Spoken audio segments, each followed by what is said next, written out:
They're all here? Because we thought, of the organization thought, maybe it's good to hear from you a conclusion you made after that the groups were there, what you heard, the lessons or conclusions. When Big Five were you?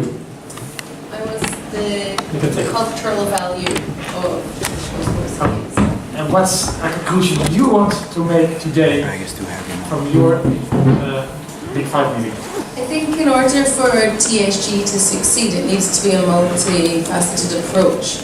So we had a speaker today from the educational institution, and we had a speaker today from Boccia in particular. And I think when you have a multitude of stakeholders that are working towards a common goal, and when you bring different organizations and different levels of government together, then it's possible to maintain and succeed within TSG. Good conclusion? Yeah. Yes? With Big Five for you? The sport events, the social impact of sport events and their side events.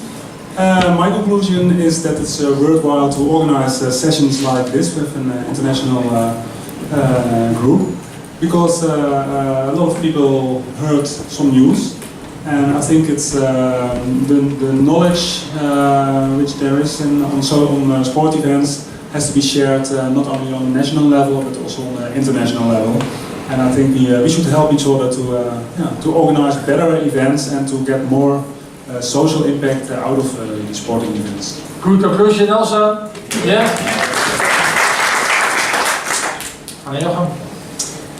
Yes, well, we were the storytellers. Oh, what else? Storytellers. So I can't give individual conclusions, but my belief is, and conclusion I think of all participants in the workshop, is that it's very valuable to bring people in this way into contact with each other, sharing information, sharing knowledge, just telling their story about community, what they do for community, what it means for them, and how to preserve it, how to build it from their heart, opening up to each other.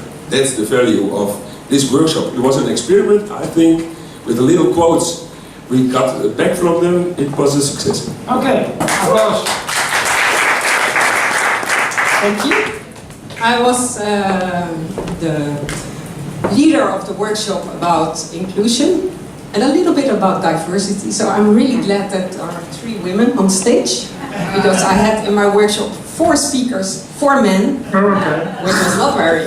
They were very good, but it was not good for the diversity. Anyway, 2030 also. That's a part of the sport agreement.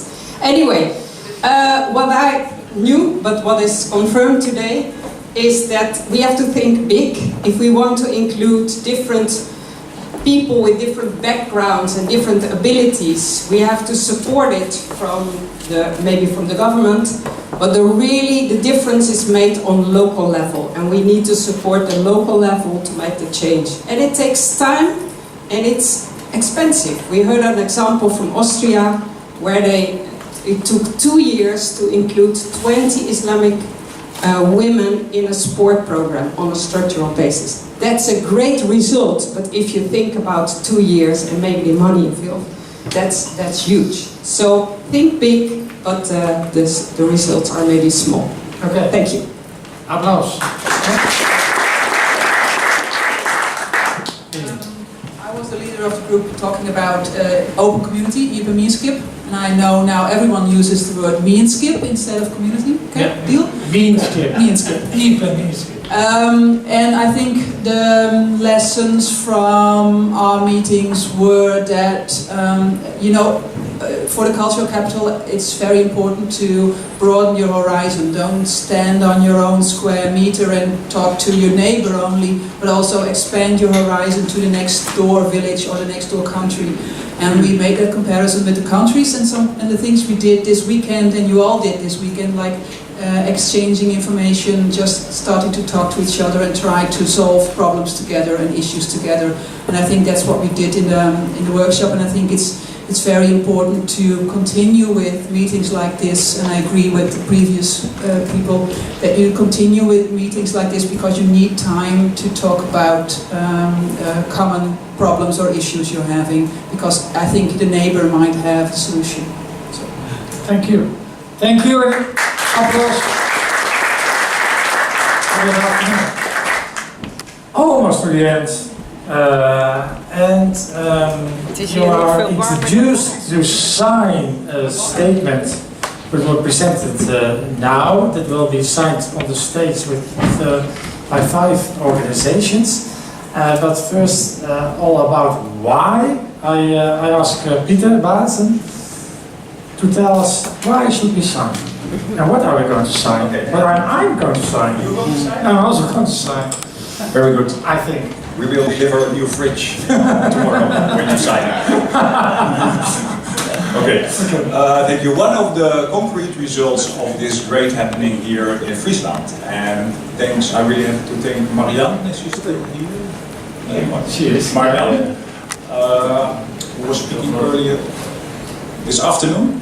When she was preparing her speech, she found out that at UNESCO there is quite an extensive list of protected, registered, how is it called again, intangible cultural heritage. But sport and traditional sport is really not well represented there. So from there, actually the first day that we started here, was it Wednesday or Thursday last week, I don't remember exactly, the initiative came, we can do something about that.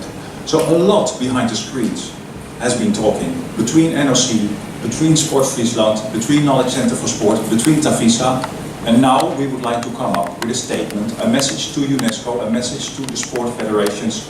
What can we do? Can we make the next step to have our cultural sports on this list? It's a first step, and after that, more work has to be done. But that's what we're aiming at.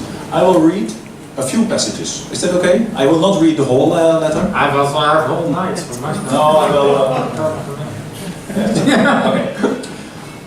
Whilst traditional sport and games as a whole have been recognized by UNESCO as World Intangible Cultural Heritage, only 12 sports and 9 games spanning 32 countries, mostly non-European, have received specific recognition.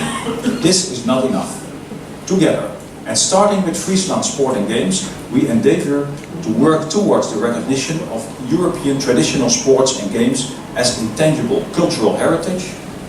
And then also, we, the regional and local governments, the sport movement, the stakeholders from the cultural sector and the civil society organizations pledge to work together and take action.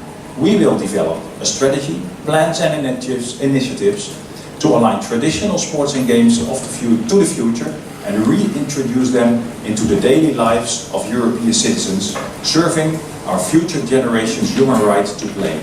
We will strengthen the connection with our national knowledge centers for intangible cultural heritage, our national UNESCO commissions, governments and the European Union to strengthen the position of our traditional sports and games in society. That's the most important part. Okay, I'll ask